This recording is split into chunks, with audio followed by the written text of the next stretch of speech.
Romeo के नाम पौलुस प्रेरित की पत्री 9वां अध्याय।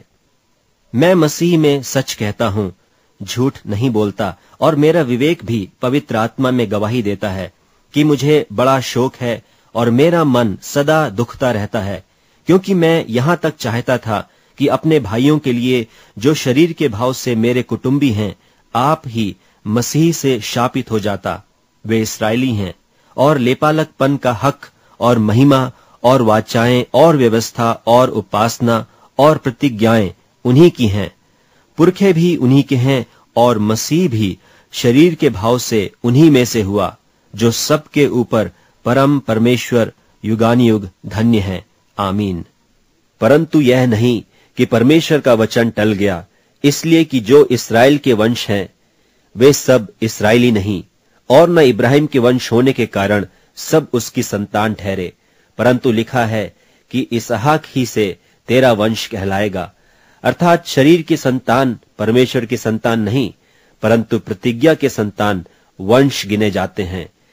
क्योंकि प्रतिज्ञा का वचन यह है कि मैं इस समय के अनुसार आऊंगा और सारा के पुत्र होगा। और केवल यही नहीं, परंतु जब रिबका भी एक से अर्थात हमारे पिता इसहाक से गर्भवती थी, और अभी तक न तो बालक जन्मे थे और न उन्होंने कुछ भला या बुरा किया था, कि उसने कहा कि जेठा छुटके का दास होगा, इसलिए कि परमेश्वर की मनसा जो उसके चुन लेने के अनुसार है, कर्मों के कारण नहीं परंतु बुलाने वाले पर बनी रहे। जैसा लिखा है कि मैंने याकूब से प्रेम किया, परंतु एसो को अप्रिय जाना। सो हम क्या कहें? क्या परमेश्वर के यहां अन्याय है? कदापि नहीं, क्योंकि वह मूसा से कहता है, मैं जिस किसी पर दया करना चाहूं उस पर दया करूंगा, और जिस किसी पर कृपा करना चाहूं उसी पर कृपा करूंगा। सो यह न तो चाहने वाले की न दौड़ने वाले की, परंतु दया करने वाले परमेश्वर की बात है।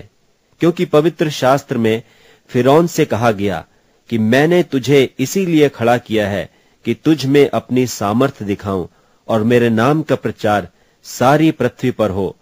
सो वह जिस पर चाहता है उस पर दया करता है, और जिसे चाहता है उसे कठोर कर देता है। सो तू मुझसे कहेगा, वह फिर क्यों दोष लगाता है? कौन उसकी इच्छा का सामना करता है? हे मनुष्य, भला तू कौन है जो परमेश्वर का सामना करता है? क्या गढ़ी हुई वस्तु गढ़ने वाले से कह सकती है कि तूने मुझे ऐसा क्यों बनाया है? क्या कुम्हार को मिट्टी पर अधिकार नहीं कि एक ही लौंदे में से एक बर्तन आदर के लिए और दूसरे को अनादर के लिए बनाए? तो इसमें कौन सी अचंभे की बात है कि परमेश्वर ने अपना क्रोध दिखाने और अपने सामर्थ प्रकट करने की इच्छा से क्रोध के बर्तनों की जो विनाश के लिए तैयार किए गए थे बड़े धीरज से सही, और दया के बर्तनों पर जिन्हें उसने महिमा के लिए पहले से तैयार किया, अपने महिमा के धन को प्रकट करने की इच्छा की। अर्थात हम पर, जिन्हें उसने न केवल यहूदियों में से वरन अन्य जातियों में से भी बुलाया, जैसा वह होशे की पुस्तक में भी कहता है कि जो मेरी प्रजा न थी उन्हें मैं अपनी प्रजा कहूंगा, और जो प्रिया न थी उसे प्रिया कहूंगा। और ऐसा होगा कि जिस जगह में उनसे यह कहा गया था कि तुम मेरी प्रजा नहीं हो, उसी जगह वे जीवते परमेश्वर की संतान कहलाएंगे। और यशायाह इस्राएल के विषय में पुकार कर कहता है कि चाहे इस्राएल की संतानों की गिनती समुद्र के बालू के बराबर हो, तो भी उनमें से थोड़े ही बचेंगे, क्योंकि प्रभु अपना वचन पृथ्वी पर पूरा करके धार्मिकता से शीघ्र उसे सिद्ध करेगा।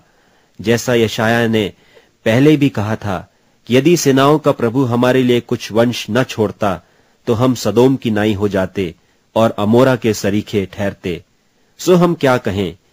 यह कि अन्य जातियों ने जो धार्मिकता की खोज नहीं करते थे धार्मिकता प्राप्त की, अर्थात उस धार्मिकता को जो विश्वास से है, परंतु इस्राएली जो धर्म की व्यवस्था की खोज करते हुए उस व्यवस्था तक नहीं पहुंचे।